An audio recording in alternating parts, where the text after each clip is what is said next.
Good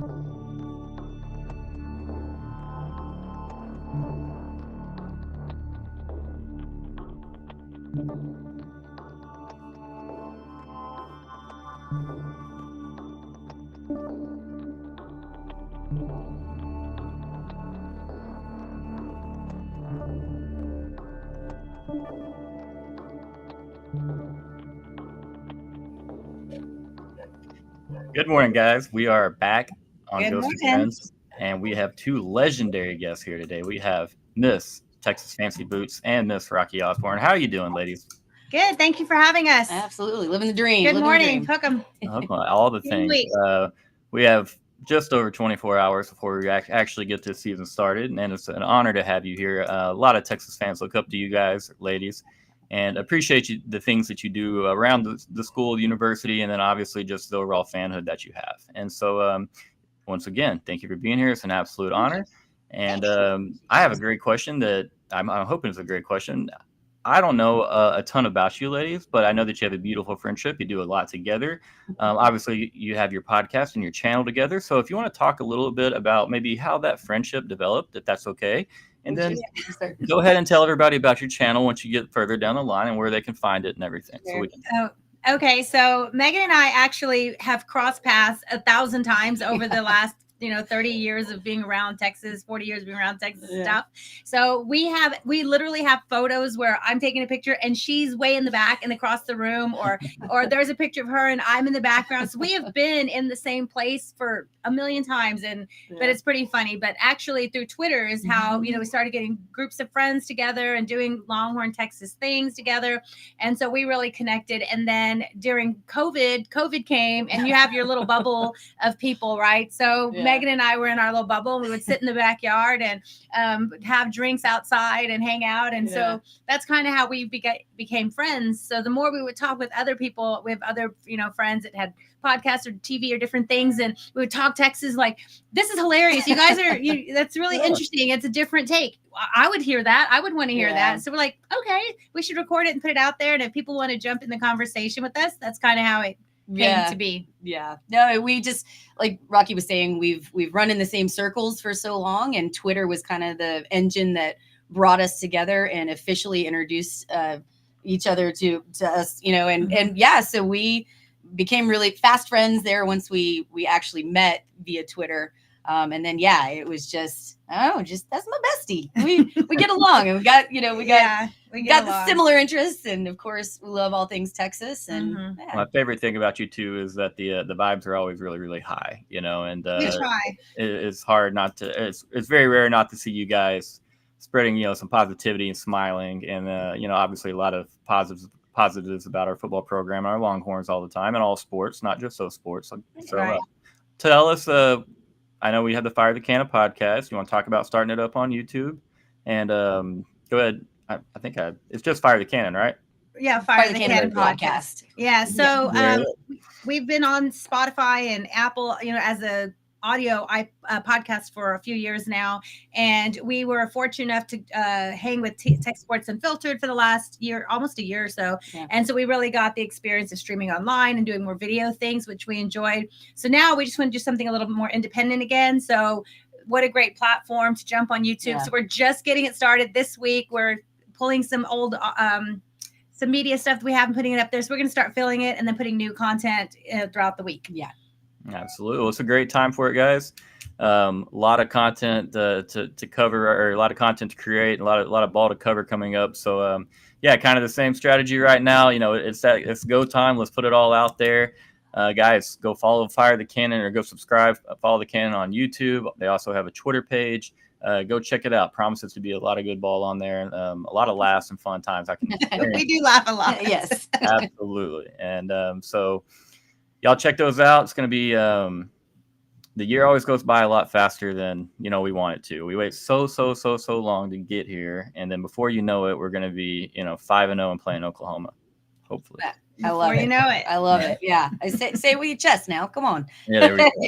And Yeah. so we are here. And before we, we do have a pretty large week 2 opponent, but at the same time, you have to pay respect to week 1 opponent. We've seen Texas lose home games at DKR to teams that we probably should have beat pretty handedly. Does Colorado State scare you at all? Are you fans that, every game just makes you nervous to your core, or what are our thoughts on week 1 with the Rams coming to Austin?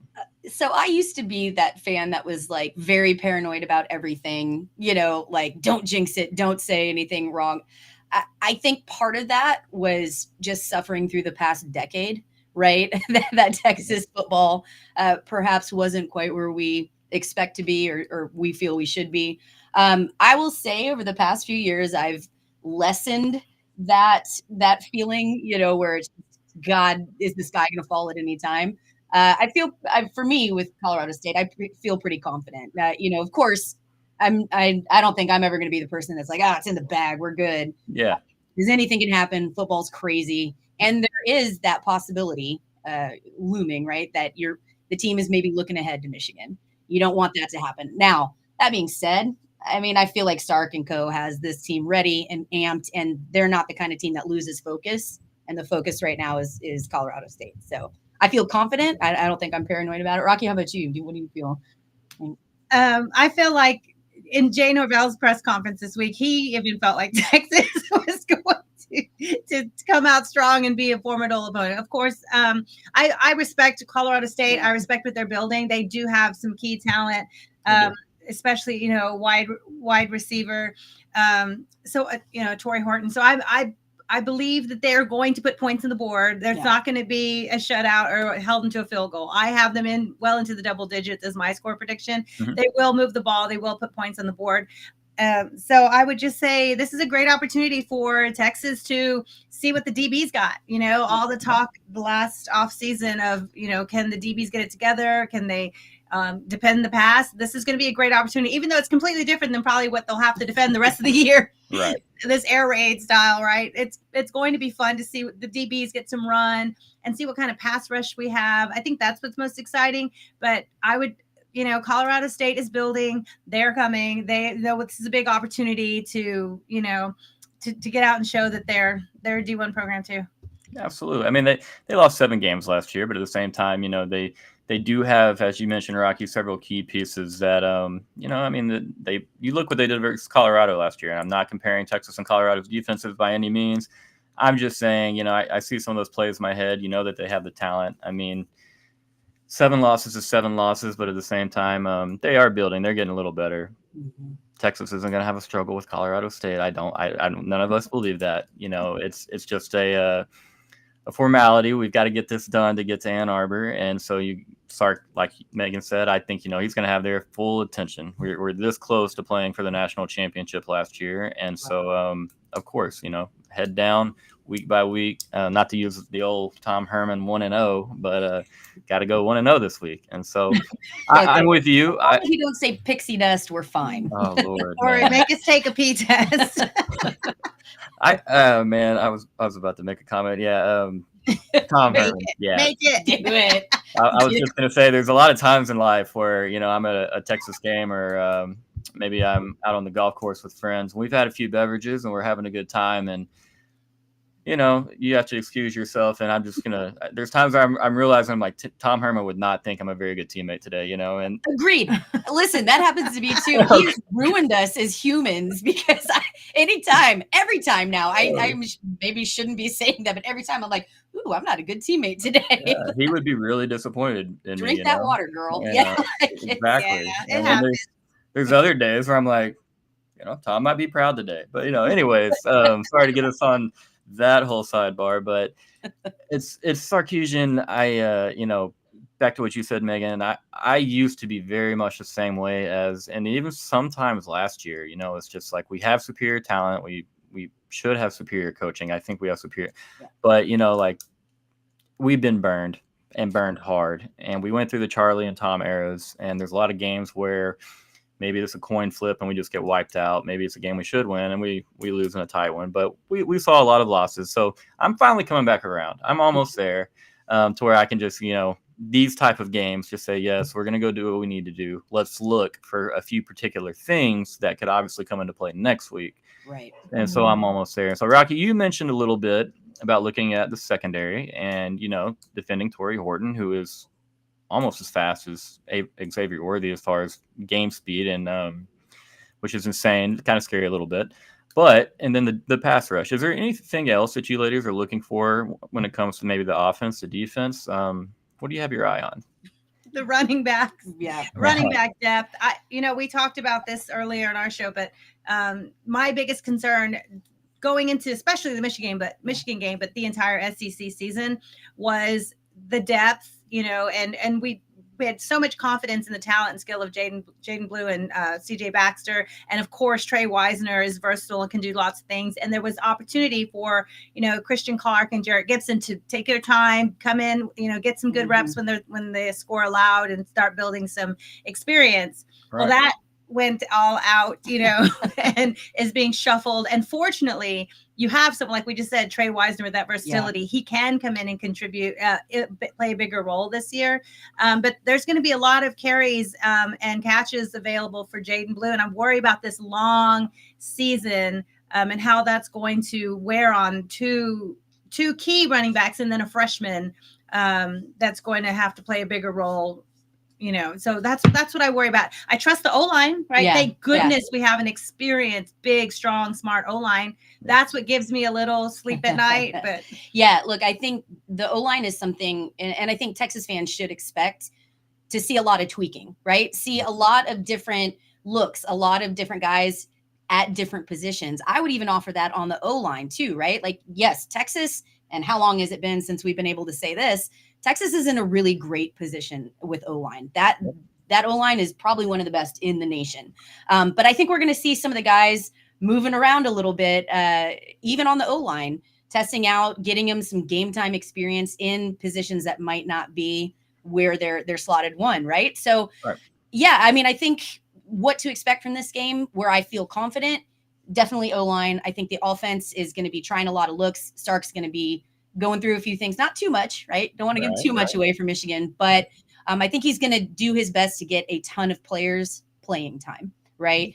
So I think that is good. But yeah, I mean, the running back room is really, for me, the big question mark. We went from it being probably our deepest position to we really can't have anybody get hurt at this point. So, protecting those running backs, but also giving them a chance to get in and get comfortable in a game time situation. I think that's what we're anticipating. No, very well said. I think you both nailed that. It's really, really important for us to have, I think, a little bit of patience with the running back room, because like you said, we are going to have Trey Wisner in there a little bit, and they're going to have Jarrett Gibson even get some run.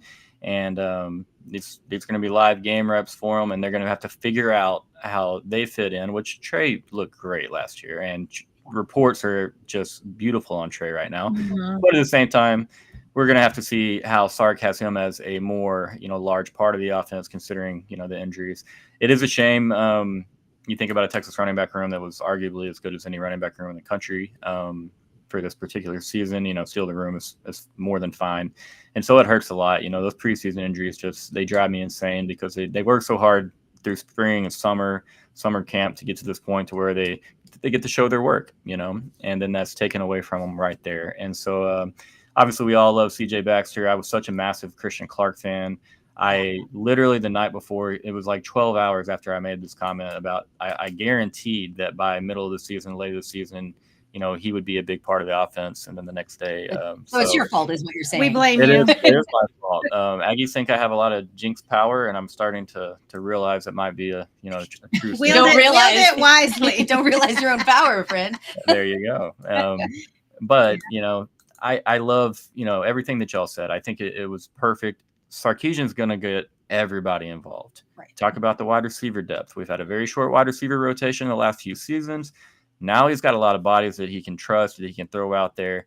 I saw a tweet. I don't know if it was from Doc or who it was earlier, but it was like, we have receivers like this coming off the bench. And it's Matthew Golden just like dancing around for a 30-yard touchdown. And it's like, oh my gosh. Yeah.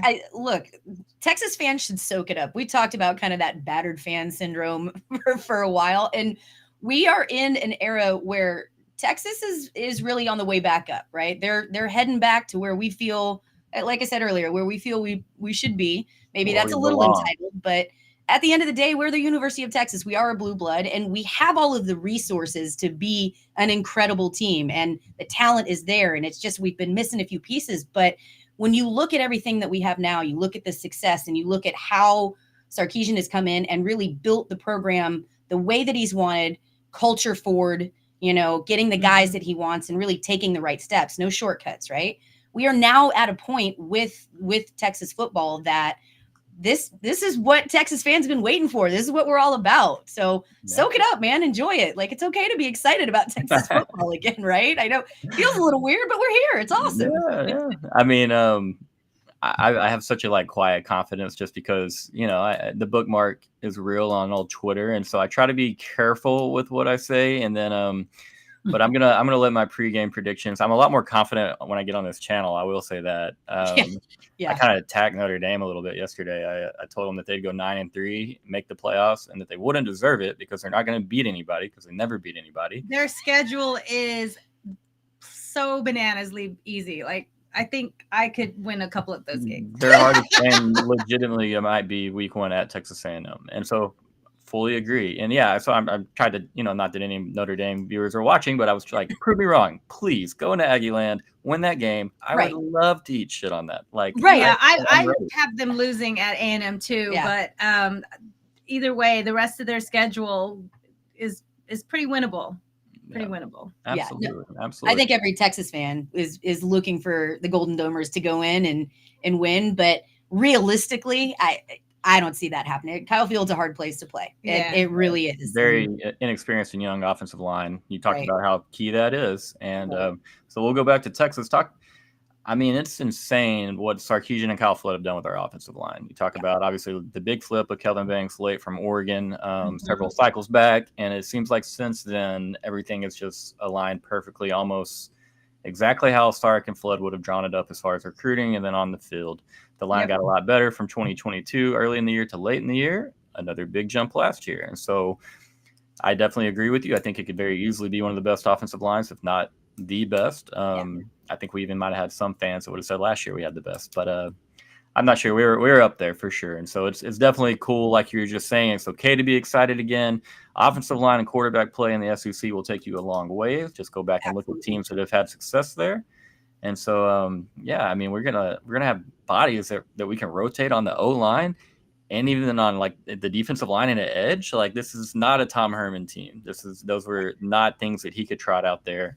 And my good buddy Travis Davidson at Oklahoma likes to say we're recruiting like Lincoln Riley and Tom Herman. And love you, Travis, but that's bullshit. That's wrong. I would say the difference is we're recruiting absolute skill talent like Lincoln Riley, absolutely, and quarterback talent like Lincoln Riley, but we're also building in the trenches. And I think that is a little bit of a difference. I know there was skill talent. I mean, there were highly rated recruits, of course, on Oklahoma's offensive defensive lines over the years, absolutely. But I think Texas has put a huge focus on that since day one. Since day one of recruiting, since Sarkisian got there, was building from the inside out, and the skill talent will come, and they've come the entire time. But I think there's been just as much focus on big bodies, big men, large humans, in the middle on both sides of the ball since day one. And I think that might be a little bit difference, that there's just as much focus on that as the 5-star wide receivers that we got another one this morning. Well, and I think too, I mean, at the end of the day, the proof is in the pudding, right? I think that when you look at the development that Flood has consistently brought guys along, I'll use Christian Jones as a really good example. Aww. We love Christian Jones. Great dude. But looking at, I mean, he came in, he was a well-recruited guy, but wasn't quite getting the development. And then when Sarkisian came in, his talent and his game, frankly, just was off the roof. I don't think anybody would have said Christian was going to get drafted before. Nope. And now, obviously, he's with Arizona. So there was a huge amount of development there. So with Sarkisian and specifically Flood in this area, it's really, the proof is in the pudding. You see these guys developing. You see the O-line getting bigger, getting better. The results are there. It takes a little bit to build, right? It's not going to be something that happens on day one, but we are now in year 4, and we are seeing we're reaping the benefits, right? Reaping what he sowed. So I think that has helped. Yes, Texas is doing well in recruit. I mean, I was told that we couldn't recruit, right? But all of a sudden, Texas is up. We again just got French, so that's awesome. Yeah. But Texas, the rankings have always been high, but we've been missing in the trenches, like you mentioned. But Right. that's not the case anymore. This is a well-rounded recruiting class, and it has been for the past few years. And I think those are one of the intangible things that you're like, oh, Texas is all of a sudden successful. Well, it's not all of a sudden. It's the little things that have been happening behind, and recruiting in the trenches has been a big part of that. Mm-hmm. Absolutely. I think that if you look back on what you just talked about, it's been a slow process. Maybe not slow. I mean, we were talking about going from 5 wins. We'll say intentional. And very intentional. 5 wins to 8 wins to 12 wins, which, man, it feels great to say we won 12 football games in a year again. But that 2021 season, kind of, if y'all don't mind, divulge a little bit about your thought process as that season went on. There was a really lot of games, where we just kind of melted around the third quarter, right at halftime. And to me, I kind of thought it was like, okay, this is all great though, because we're seeing what Sark can do with his script. We're seeing what he can do with his guys before depth starts to be a concern and an issue. I got ridiculed in November for just absolutely getting on the timeline, which was when I started my account, and just saying, I love Sark. We lost 7 games. Don't care. Love Sark. He's going to figure it out. I know y'all are very loyal, and so I'm assuming similar thoughts, but I was just curious about the roller coaster. So this is one area that we actually, I wouldn't say butted heads, but we definitely disagreed with. I was more with you, Ghost. I was more in the camp of like, yeah, 5 and 7 sucks, and that's not where we want to be. But this is a transition, and I'm okay with seasons that are a reset, with a whole new staff coming in, because I was looking at the little things reading between the lines, the culture changes. Mm-hmm. That to me was the biggest thing, is just stuff that we had heard from the locker room from the Herman era versus Sarkisian coming in. Mm-hmm. It was a night and day difference, right? Just with that culture and how the team felt close to each other and how they bonded. And when Sarkisian really started getting his guys, you started seeing the players that were coming in. It wasn't just about talent. Like, of course, talent played a huge role, but it was attitude. It was the Roschon Johnson kind of attitude that he's been looking for, right? And making sure that guys are going to get along. Now, that is tough to stomach. It's hard to see, and it's tough to stomach when Texas finishes 5 and 7. Herman had a good bowl record, right? I mean, he 4-0. Yeah, I mean, so when you go from, well, shit, we beat Georgia in the Sugar Bowl, and now we're 5 and 7. I understand why Texas fans are upset. You give your take on it, because this is an area that we did disagree. I was just really disappointed, because I felt like there was enough talent to beat Kansas at home. That was what frustrated me, and I understood that the culture was building different, but I felt like we just got burned with the whole culture from Herman. So at that point, I was like, I don't want to hear about culture. I want a good culture, and it will develop over time. Absolutely. And you listen to Sark even this week, and he talks about what's going to be the difference in close, tight games, in close, going on the road or in hostile environments. What's going to be the difference? And he said it's going to be their unity, their community, their culture. That's what's going to put them over. And he felt like that's already put them over in games in the past, right? So yes, you want those to come, but in the immediate, I was like, how are we sitting at home, and how do we have all these players with all this talent, a roster that, I would take Texas's 1 through 85 over Kansas's. Nobody would pick their roster over Texas's roster ever. Yet we lost at home to a team that hadn't won a Big 12 game in 100 years. Like, it was, since the last time they beat us, it was so bad. Okay, but no, that was, to me, it was, I would say what I said at the time, inexcusable. I didn't know how he couldn't put, I'm going to be honest, I don't know how he couldn't put a team to beat Kansas at home, right? We look back later and realize how divided and fractured and broken people were, and how they weren't playing for each other, and all the other stories we've heard since then. But at the same time, you couldn't find 22 who wanted to beat Kansas together that day. I don't know. So I'm just going to say how I felt at the time. No, I get it. At the time. And I understand that. But for me, looking at, again, that loss sucked. And I was there and I was miserable. That loss sucked. But that Kansas team was very different than Kansas teams of the past. And that was the beginning. I mean, You look at should lose Kansas Kansas now. at home. I hear They ya. hadn't won a Big 12 game in forever. I hear you. But just like Texas was figuring their stuff out, Kansas was getting their shit together too. And so that's how I was rationalizing it at that time and saying, okay, no excuses. I was looking at the positives and saying, we've shown some growth. We've seen some areas that, yeah, again, this is not where we want to be ultimately, but I can understand it in the sense that we are rebuilding. And I think also too, like I go to all the games home and away. I was at Kansas when Charlie Strong's Texas got beat at Kansas. That is the most miserable experience I've ever had as a Texas fan. Yeah. So I think for me too, like being in that experience, I'm like, shit, at least I'm at home. I can drive home. And right?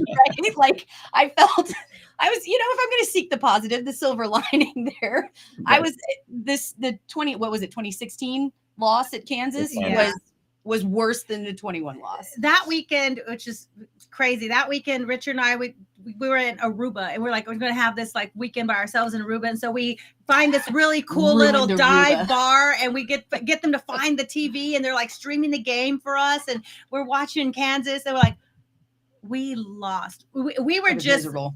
Everybody was miserable. That was the most miserable day when we saw our players like sitting on the floor, banging their helmets, like the frustration and the pain and everything was building up. Their coach was about to be fired. Everything was happening. And we had to go get on a party bus. We were just sitting on the party bus. Womp womp.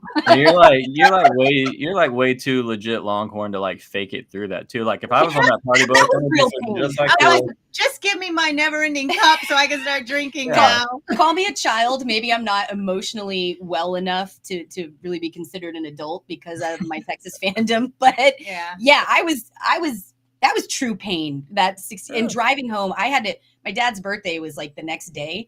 So I literally left, and that was a midday game. So I literally left right after that game to drive the whatever 12 hours home or 11 hours that it was, just pain the whole way, just misery the entire drive home. A true pain train all the way home. Yeah, it was awful. That's awful. How unfortunately a few of those those OU drives have been for me. I'm a little further south, just down in New Braunfels, but a lot of people hang out there all weekend. If we lose, I'm driving back. I don't want to be up there. I want to come back and start the recovery process. Let's start looking at the next opponent. I want to talk to you. I want to get it away.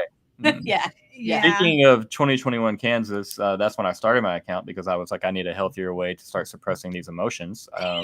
Fair enough. You turned to Twitter for healthy. I did. I when I was a coach, I had like a personal account. Never really got to use it for anything, but I obviously saw all of Texas Twitter. I saw you, Megan. Like I saw you guys, and so I was like, that's an awesome community, and so went for it. And that. My brother coaches almost up in around Lake Fork, so about a 5-hour drive for us. And he does not get the chance with being a coach to come to DKR very often. He'll get to go to the OU game every now and then because it's a lot closer. Occasionally TCU Waco, something. Decides that hey, bro, I'm driving down for Kansas in 2021, and so. That's the game. I was like, man, okay. So we're right there sitting probably close to y'all. We're at midfield at a great seats, and which we didn't always do that at the time. And so watching that, that was it was definitely a reality check. I get why Rocky would feel that way because that was as embarrassing and humiliating a defeat as I can remember, considering that we're at home. I know we already lost to those guys, but the recruits sitting in the end zone, taking videos of it and then just laughing at us and trolling us. Yeah. That hurt. That was a deep, deep pain because those are guys that don't believe in your program, don't believe in your future. And I'm not saying one win over Kansas would have changed anything, but it would have helped us a lot. We'd make a bowl game because we beat K-State the next week. So assuming we still do so, which we kind of own K-State, let's be real. We probably get done. Would beat Kansas and you make a bowl game. You get another 13 practices. Man. You don't have the 4- and 5-star recruits in the end zone laughing their asses off at you. Yeah, and, it was gut check time for sure. Yeah, so I get both sides of that coin. As you said, 2021 was hard, but I just had to ask because it was a true roller coaster. It felt like every first half went really, really well, or pretty well, and then every single second half just tanked. We had the monkey incident. Yeah. We have Bo Davis, the leaked footage from the Iowa State bus trip, which I love every word that Bo Davis said in that rant. every Same. single word. That He is did how too. you thought it was, we talked about this last night a little bit. You thought you're doing it under privacy, and that's coach speak. That I don't have any qualms with that. No. And then the monkey stuff was just crazy. But yeah, a very long, tumultuous year, which is followed by, when you go 5-7, that off season is tough. It's a Brutal. long off season. Yeah. But he still recruited a highly ranked class because he was still building relationships with families. And, we've talked to some parents who, coming off that 5-7 season, their kids were getting teased and, given a hard time. Like, why are you going to a 5-7 team? But they trusted Sark and what he was building and the relationships they were developing. So as we can see again, a top five class. So even though he is getting elite skill talent, they're still finding the pieces that fit the culture. And that's why you see it all builds together, right? So from 5-7, people that trust and want to bring it back, rebuild it. And then you have a little bit more success the next year. And then, it gets big, even bigger, not done, not complete, but it gets bigger, this past year. Yeah. I mean, if I'm going to be the burnt orange ray of sunshine, right, and seek the good and the bad, you could almost argue that you knew who the real ones were. Like, of course, nobody wants to go through a 5-7 season, but when you still get those recruits after that kind of performance, that kind of season, that these guys are really bought in. That they understand the vision and they wanted to be a part of something, of growing it and improving and bringing Texas back to where we thought we should be. Mm-hmm. And I feel like that, again, if I'm going to seek the good and the bad, you got some dogs when they come in and see the 5-7 season and go, yeah, fuck it, I'm in. Like, I want to be a part. I see the vision. I see it. I want to make this bigger and better.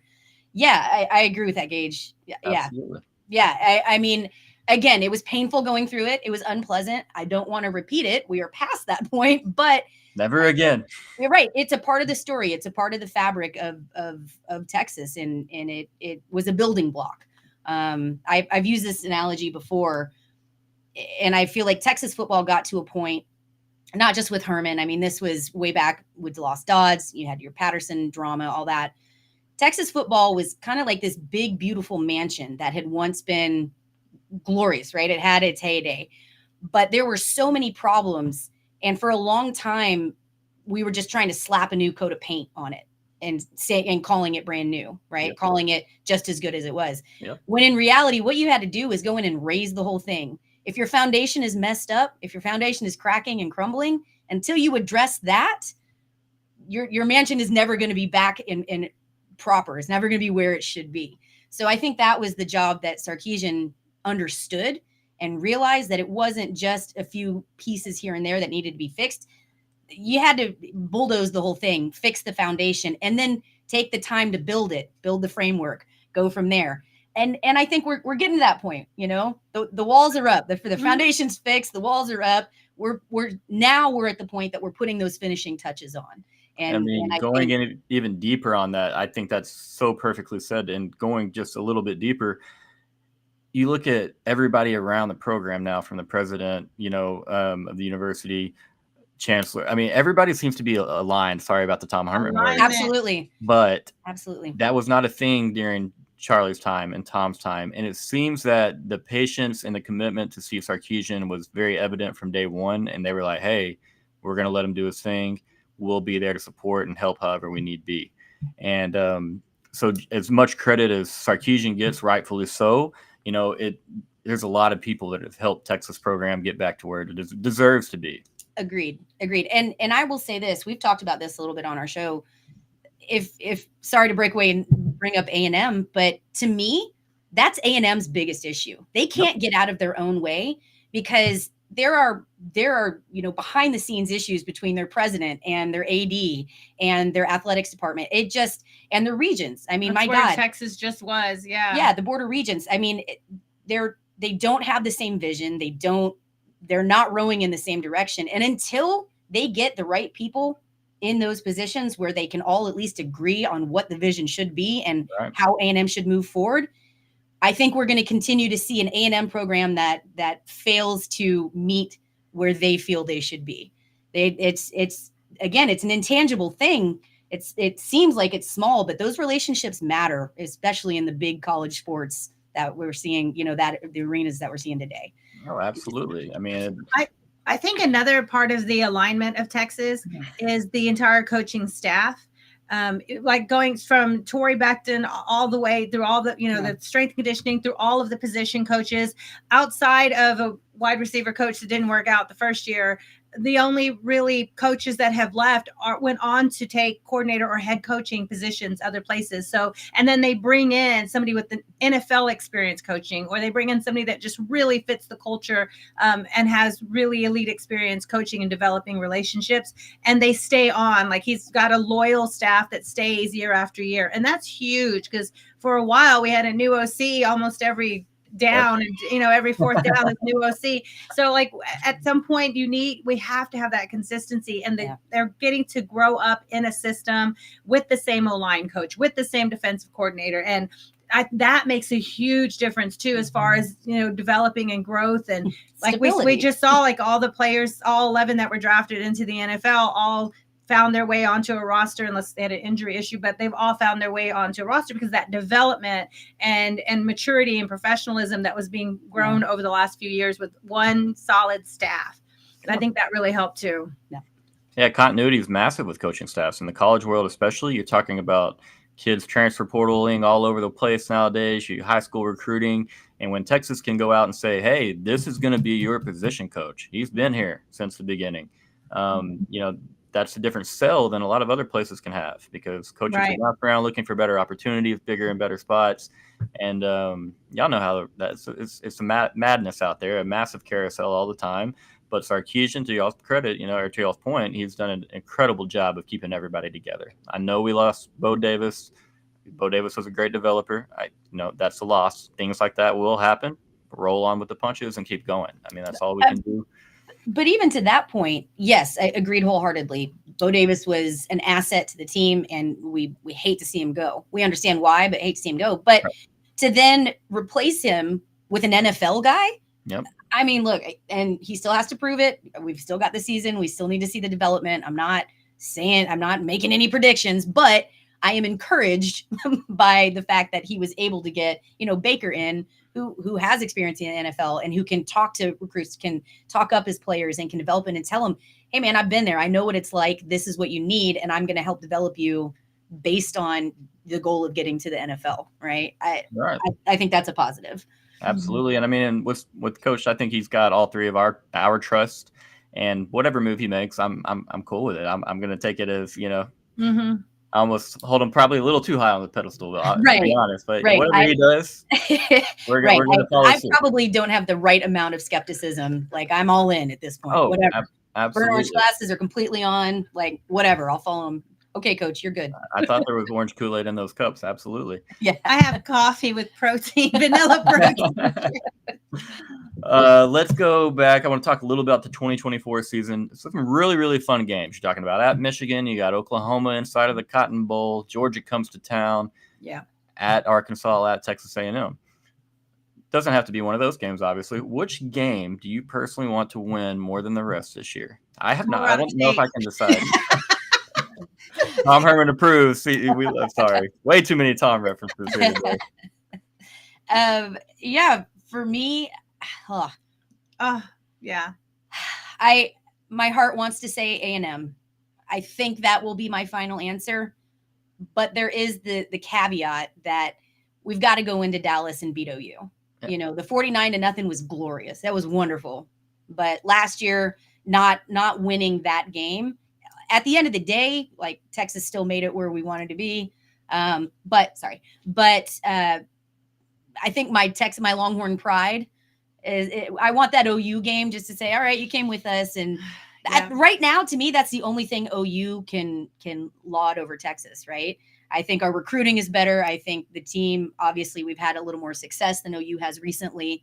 But OU still holds scoreboard from last year. So we got to go into Dallas. We got to win. We got to beat OU.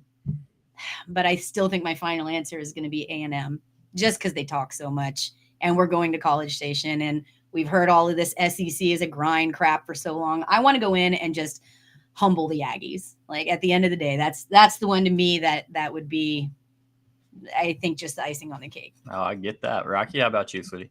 Georgia. Georgia, because they're going to be the number one team in the country until someone takes them down. I know they have a tough road schedule. They have to go to Ole Miss, to Alabama, and to Texas. So 3 top 7, 8 teams, they're going on the road to those teams. That's a tough schedule. If they make it through that schedule, crown them, right? They're champions. But I think as much as I would, of course, want to go into A&M and win that game, absolutely. The one that's going to determine whether or not we get into a conference championship will probably be who wins against Georgia, because they're probably going to have, a grind with Alabama and a grind with Ole Miss. And then it's going to be, looking out ahead of the season, probably those 3 or 4 or 5 teams that are going to be vying for a spot in the SEC championship game. And those head-to-heads are going to matter. I don't think A&M, at least the projections now, they could, of course, shock the world and go and win 10 games and ride through the SEC and be competing for a championship. They haven't done that yet since they've been there, so I wouldn't predict them to do that this year with a new head coach. So to me, the one that matters the most and the one I want to win the most is at home, in front of all the recruits, in front of all the, prime time, probably prime time lights. I want the whole nation to see Texas go to Alabama last year, go to Michigan this year, and then beat Georgia this year. So that's the one I want the most, because that's going to be game day. That's going to be, as long as Texas holds their end up to that game and doesn't look ahead or behind, I want to win Georgia. I don't know if you're getting the theme here, but I tend to be the more emotional one, and she tends to be the more logic. I'm like, which one matters the most? So listen to her picks, as far as like, if you're gambling, listen to her, never listen to me. I like it though. I'm torn on both sides, because I see Georgia as a massive opportunity for the program at home. Obviously, I think A&M's got like 100 recruits coming to College Station for tomorrow, with Notre Dame coming to town. And I feel like Texas would have a similar setup. There's going to be everybody there. Nationally, that'll be a game that is watched and viewed by many. So I definitely get that.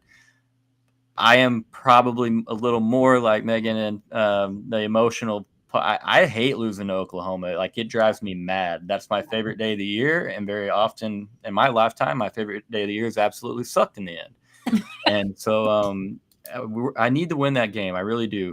Now, I will say that for this 1 year only, I probably will say A&M as well. I've got a theory to it.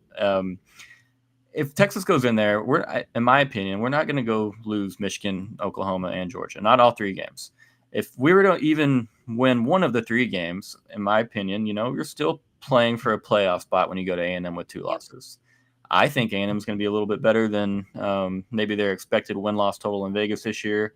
I had them winning 9 games, losing to us there, which essentially makes that a Lone Star Showdown playoff game to get into the playoffs. And so if my predictions and my sick, twisted thoughts all play out the way that, I have them playing out, like I can't walk out of there, like Gage said, out of Kyle Field after a loss, and then think about, maybe they kept us out of the playoffs, or maybe it got them in, but then you go into the whole offseason. The only way that I could stomach losing at Kyle Field is if I knew for a fact that we were winning the Natty. Like, if we were still going to make the play, okay, I don't care. Talk all the time you want, but yeah, and that's when you love yourself more than you hate them, right? Because they hate us. They would rather not have anything after, as long as they beat Texas. Yeah, I could stomach that loss if we went on to do greater things, because I love my team more than I hate them. Yeah, if A&M went 1-11, but that one was Texas, they'd give Elko a raise, right? Like, I truly believe that. But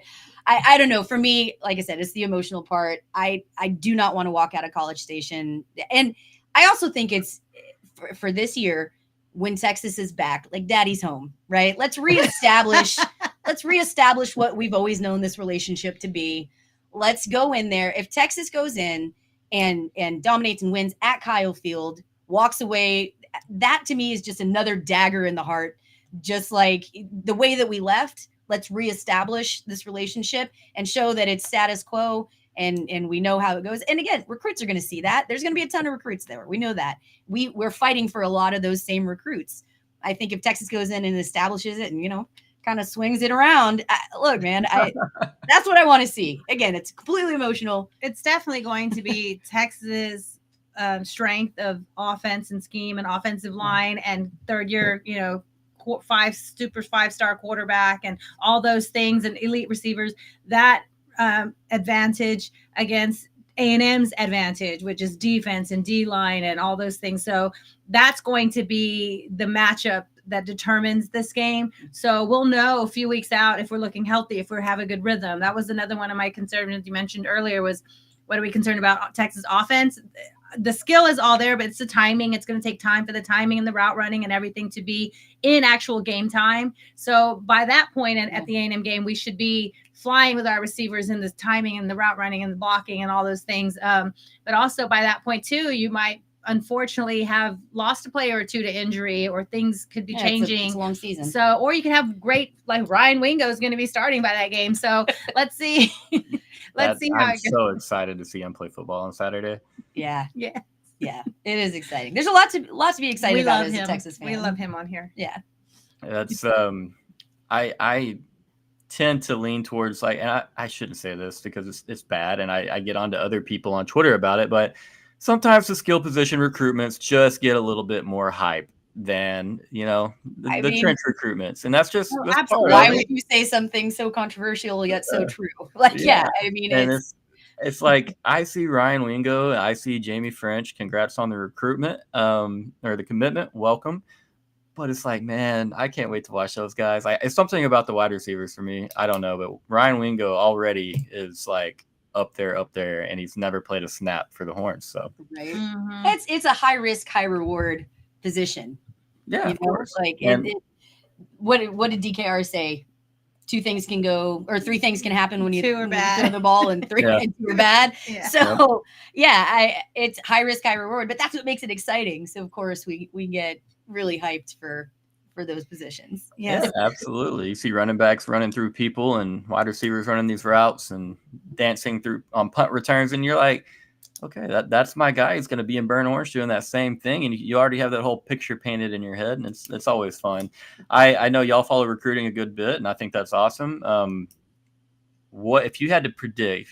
If I don't know how much you follow it, do you think Texas is a top 5 class again at the end of the cycle? Like, they moved up to number 6 this I believe, with On3. There's still spots available, and we know Sark's going to fill them up for sure. So, what are your thoughts on recruiting? Are you now? Y'all talked a little bit about it earlier. I didn't comment on it because I wanted to get back to it. But through the summer, it was hard. There was a lot of comments. There was a lot of anxiety about defensive line recruiting. There was, the big loss of DeCorian Moore to Oregon. At first, Josiah Sharma chose Oregon. Obviously, now he's back in burnt orange, committed to us on the 40. Did y'all go through that whole roller coaster in the summer, or were you always like, dude, we're getting our guys. We're getting our guys. And more. Again, this is where I wanted DeCorian Moore so bad. I mean, you're not going to get 3 of 3, but we're going to get 2 of 3, and that's insane. Of the top 5 top wide receivers, I mean, there's still Myron Charles is still out there in play. Michael Terry's going to make his announcement maybe September or something like that, and that's another 5-star that people have. People are saying that is really leaning Texas, and that could be an opportunity for Texas. We'll see how that plays out. There's still a few big names out there, and we know this time last year there were still some names like Xavier Filsaime and different names that were 5-star players out there that weren't in play for Texas yet. And we have to also see how other seasons go. If Texas has a great season and then there's maybe a commit to, a Florida or an Oregon, or a couple players that have been Ohio State snatched out of Florida or Texas or this area that Texas is still in play with, maybe we get a flip late, or maybe there's a senior developing that's, there's a few guys that are new to football still coming from other sports or other countries, and they're learning football and developing. So there's always those little projects that you could pull into. But I think Texas should end up with the top 5 to 7 class, but if they can address needs, I think that matters more than if they get some flashy 5-stars. We need D-line, we need DBs, and the skill players will come. Yeah. I feel, for me, I try to not base my mental wellness on the decisions of 16 and 17-year-old kids. Do. She does, right?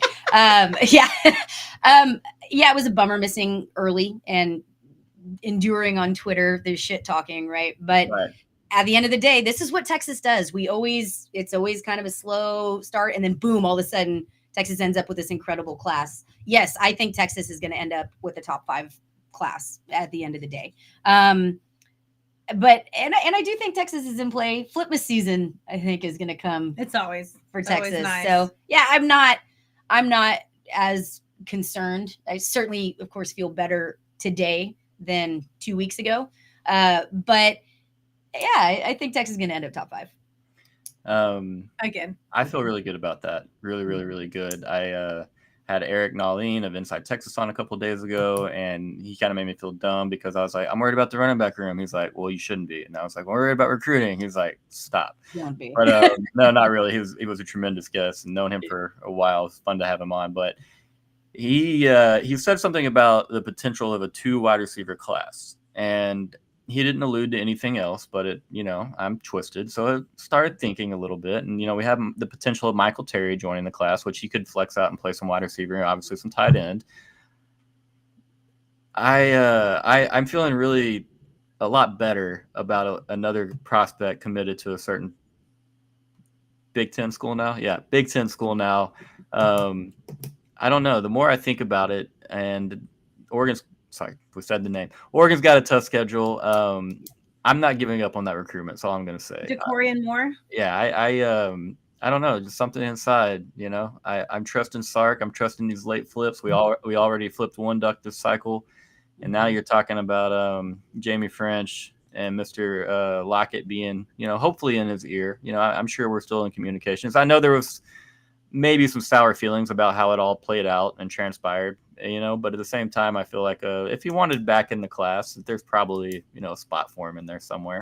I think that's a fair assessment, a fair thing to say. I mean, I understand, like Oregon and even like USC, there's some programs that are really, really investing, which they should, like Texas, invest in the students, give them the whole package of why they should come. And I don't think the kids who are choosing the athletes that are choosing Oregon are only being bought, right? I don't believe that, because they are a top 5 program. They have facilities. They have an excellent coaching staff. They're putting players into the NFL. Like, they have more than just, a check for these kids. But I do think as the season wears on, like you just said, they're about to go into the Big Ten. They're going to be traveling cross country for a lot of their games. That's going to wear on them. But I think too, like, that travel, like, you can't just hop in a plane. I know DeCorian Moore, a lot of his family's in the Austin area too, like they're around this area, so they to go, it's even you can't just go. Was it Eugene, right? Eugene. Mm-hmm. It's hard to get there, and once you're up in the area, you got to rent a car and drive. Like, it's some of these games, some of these universities, doesn't keep them from not getting a top 5 class or a top 10 class over and over,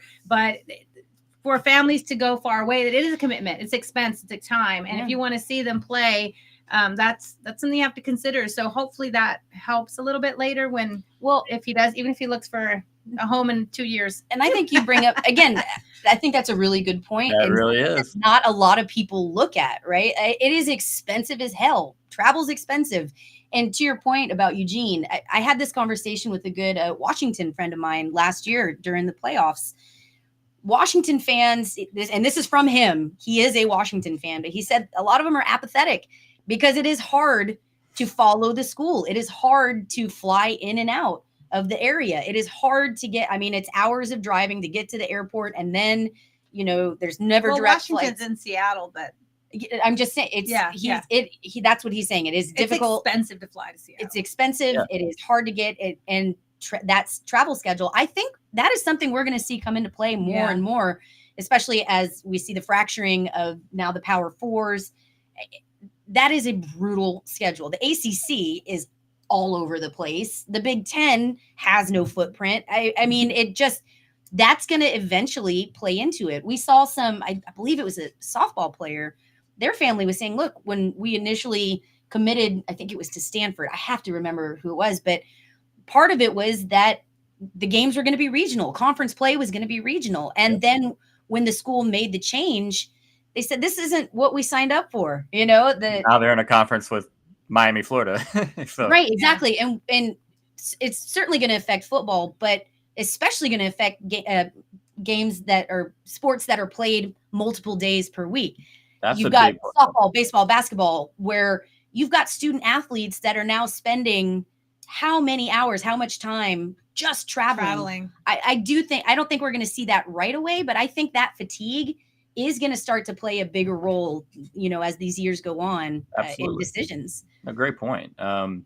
You're talking about, obviously, y'all are big volleyball fans as well. You're talking about volleyball girls on a Tuesday, Wednesday night, playing a game in Los Angeles and then flying back to Piscataway, New Jersey, and like Right. that has to be done. It's a conference game. It's not like you chose to schedule an out of conference matchup, across the country. And so, yeah, that's a great point. And for a kid that, obviously family seems to be very, very, important as far as them being around and able to see him play, which that's beautiful. That's what it's all about. Just holding on to hope. Keep on holding on. I mean, I think coming along with these NIL deals, there's going to start being some private flights so that your family can take 8 to 12 people out of Austin into Eugene, back to Austin that night. That's going to start being part of some of these NIL deals. Lambos are so old school. Now it's private jets. Well, I'll just say that during COVID, there might have been a particular team or two that might have been trying to pull something like that off. I don't know. You'd have to ask Jimbo. What's his name? But no, that's just rumors. If you over all his money. Yeah, I was trying to go without saying his name while saying his name. I don't know if that actually ever played out, but I definitely heard some rumors about some things going on. Saw some, but maybe it was just that sliced bread. He changed accounts, and he was creating a new guy to hate for the Aggies, because that whole thing, the $30 million recruiting class, Jimbo flying on private flights or flying recruits into their families to the ranch on private flights, like you want it to be true, it's like, yeah, that's what you got to do to get kids, power to you. But I mean, they're all gone. So how'd that work out for you? Yeah. It's crazy because, like, Rocky, you mentioned it earlier, talking about like our offense versus their defense, the headline matchups.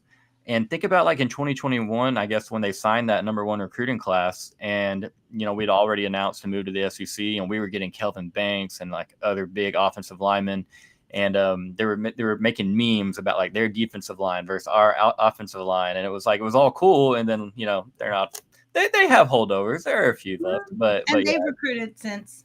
Yeah. I mean, I think they're going to have a pretty good team, but I damn sure don't want them to. 4-8 would be cool, Look, 4. Very gracious of you. Yeah, they got a few like high school opponents on their schedule. I think they're a 7-win team, and I had a lot of hate from the online A&M trolls when I said that. But again, I'm going to say this just like I said, 5-7 wasn't what we wanted for Sarkisian, but it's a rebuilding year. You've got a completely new staff that's figuring out the ropes. I feel that Elko is a really good fit for A&M. I think he is a good guy for the job, but there's a lot going on there. There's a lot of pieces that you have to put together. He's not working with his players, right? It's going to take A&M a little bit to get that ball rolling, for his staff to get their players and instill their culture. And then, like we talked about earlier, you got to throw in the added complications of maybe, the administration not quite lining up or not giving him everything that he needs to be successful. I don't think 7-5 is an unrealistic number for A&M. And I don't think Aggies should be pissed off if they go 7-5. Oh, but they will be, though. They will be. And I understand why they would be, but they shouldn't be. Yeah. I feel that way about Oklahoma this year. I mean, like, they could play some damn good football and go 7-5. Yeah. One of those losses better be to us. But, and they are going to just be – I don't think they'll be happy. I think the ball knowers will be like, okay, hey, that was tough. We got through it. We maybe even won a game that we shouldn't have won. But I mean, that schedule compared to Texas's and Texas A&M's, that schedule they got, I mean, they start with rough. Tennessee, right? It's rough. And I will say this too, like, I think that Elko is a good fit for A&M. I think Venables is a great DC. I am not convinced he's a great head coach. And, we know some folks that worked within that program, and I think he's a good guy. Even I'll go that far to say, I just haven't seen the right things from him to be able to manage his people. I don't know that he's playing that CEO role well at OU and getting the right guys in and delegating things important to be successful. I think he's a great DC. He can have success at OU, but in my opinion, some of his style is going to have to change to really be where OU thinks they should be. I don't know that he's going to be that guy. We'll see this year. It's going to be a good test. Yeah. I'm curious to see what the defense looks like without all the with the new communication and the headsets and everything. I'm not saying he's going to have a bad defense. He's got loaded talent, but Right. There have been rumors for 7-8+ years that that he took advantage of. Do what you do. Yeah. You got if you want to win. No, yeah. You want to win, and I know sign stealing is part of the game and everything. I don't know if y'all watched the whole Connor Stallions documentary. Hell no. I did. I watched it. Yeah. I have opinions. I don't have time. I feel like recently, and this is kind of a diatribe, but the Untold, I feel like they've been just really crappy like documentaries. The Florida one was just a propaganda piece. The A&M one, the Johnny Manziel, was a propaganda piece. It's not actual documentaries. I felt like the Connor Stallions one was very similar. Yep. Like there were so many glaring things that they could have dived into more. And they're like, no, we should just trust Connor Stallions' version of this. The Swamp Kings was, what are we doing? Florida has so many other issues going on than what they discussed in that. And then obviously same thing with A&M and Johnny. There's a lot more there than they talked about. Yeah. And those two stories could have been fantastic. They could have. The Connor Stallions one could have.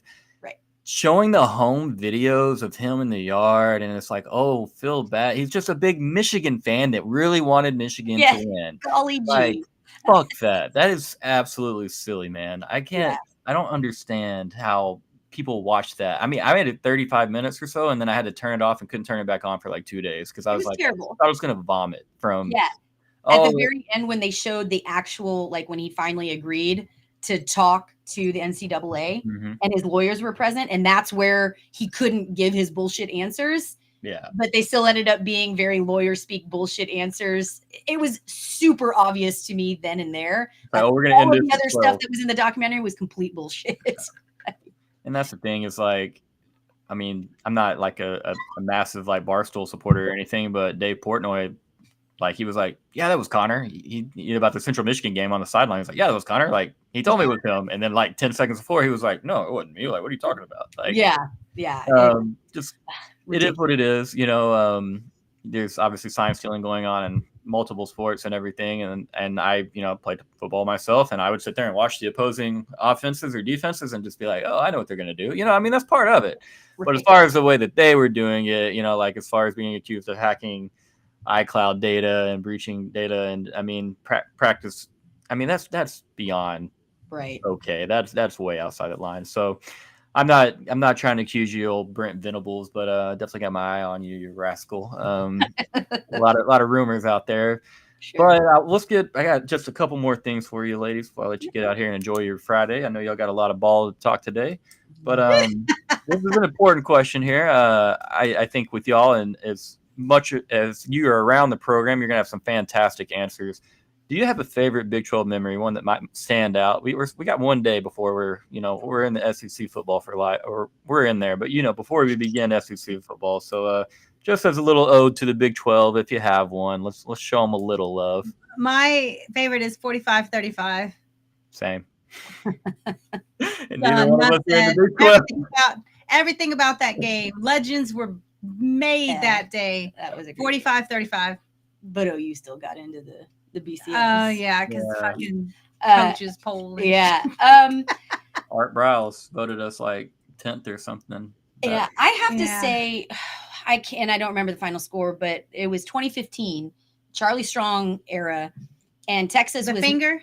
Yeah, Texas was not good, and we went in and beat a top 5 Oklahoma with Case McCoy, and like what I went into that game fully expecting Texas to not perform, to get blown out, quite frankly. So just the sheer, the expectation versus what happened was incredible. For me, that's probably a favorite, but but I've had some good, since we're taking OU with us, I've had some really good experiences. I will say West Virginia, the first year. Yes, that they were in the Big 12 was a blast. That was fun. The environment got worse after that, but that was an absolutely great time. Their fans were super awesome that first time out there. Mm-hmm. And I will say this, kind of surprisingly, I thought Iowa State fans were pretty awesome. I really enjoyed going up to Ames. That sounds weird to say out loud, but Ames is a cool little town. There's a lot going on, and the fans were pretty awesome there. I had a good time up there. So definitely the 2015 OU game was the most just like elated I've been. But I'm gonna give a shout out to West Virginia. I'll give a shout out to Iowa State. They've got a lot going for them. It's a fun atmosphere. Yeah. I mean, the Big 12, obviously there's a little bit of animosity. I feel like it's, chilled out a little bit, but it got pretty wild there for a minute. A lot of fingers being pointed, us accusing officials of not being fair, which they were not, damn it. I mean, no one holding call all year. Like, let's be honest. Come on, guys. But, I still have love for a lot of the teams and programs in the conference. And then at the same time, like, none of the fans are involved with any of the big decisions, or it's not their fault that they're telling officials to, keep the flags in their pockets or anything like that. So several fan bases that I really love going up to Stillwater and Manhattan. I thought they always treated me really well. Yeah. Very young me, I think I was 18 or 19, went with a buddy to Stillwater Halloween night, 2009. We whipped them around that night. It was a great night. But before the game, it was just two teenagers walking in for a night kickoff at T-Boone Stadium or T-Boone Pickens. And there's just one guy just screams at us. He goes, "Hey, Texas!" like as loud as he could. And we look over and he pointed at us. And you tell he's trying to be intimidating. He goes, "I hope you have a great time." Yeah. I had some great times in Stillwater too, but I will say towards the end, their fans got pretty awful. I can see that. And the last trip that I took out there was Charlie Strong's last year, which I have no idea why I did that, but that's go ahead.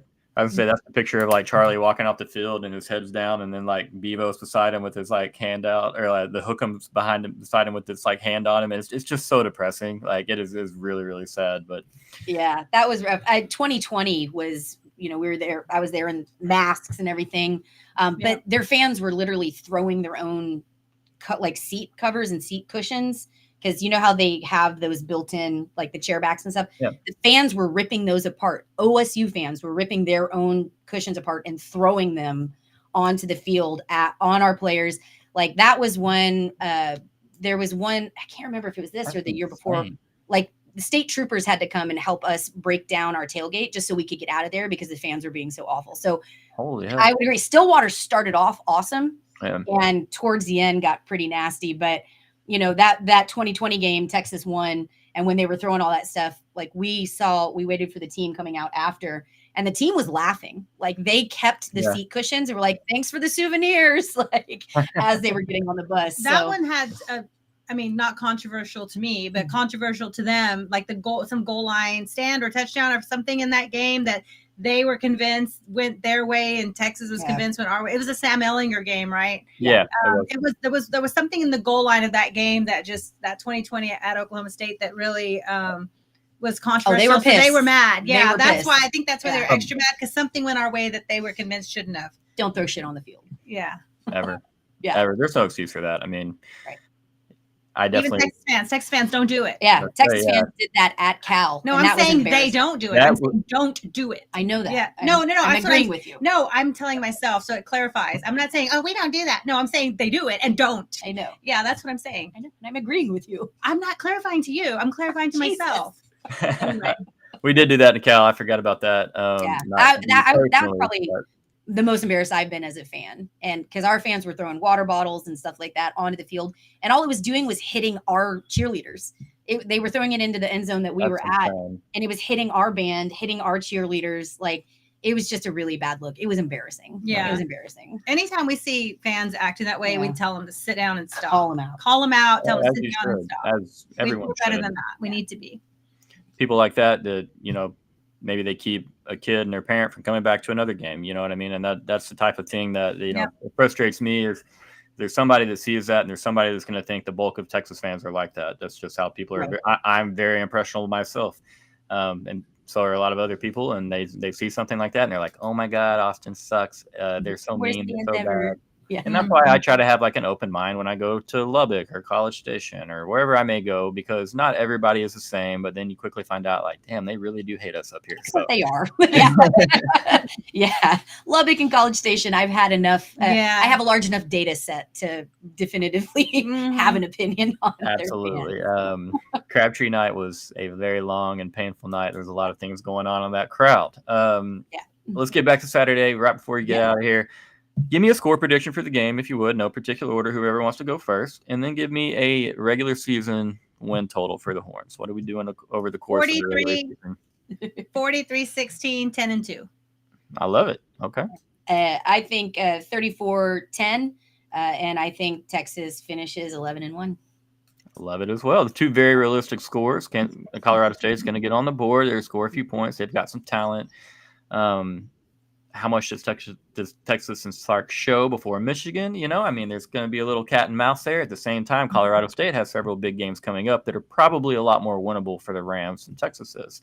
So at what point do they kind of, throw that white towel in? But like you ladies both said, we're going to get a lot of players in there to kind of see where we're at and figure everything out, getting ready for a big season in year one of the SEC for Texas. Ladies, it was a pleasure, a blast. Because so much fun. Yeah, I appreciate it. Didn't feel like we were talked for an hour. We could have gone forever, to be honest. Enjoy the rest of your day. I'll be tapping in and checking you guys out.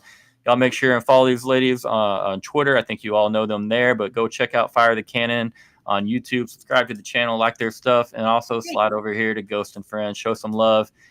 We've got a silly hamburger eating competition happening between me and two Aggies on the channel at 300 subscribers. And so, yeah, y'all come live commentate that or something for us. That'd be a good Absolutely. Okay. We're in. Can I eat a burger too? You can have as many. I'm gonna need help. I promise. I'm gonna need help. One of those guys he's a big time favorite. I'll just say that.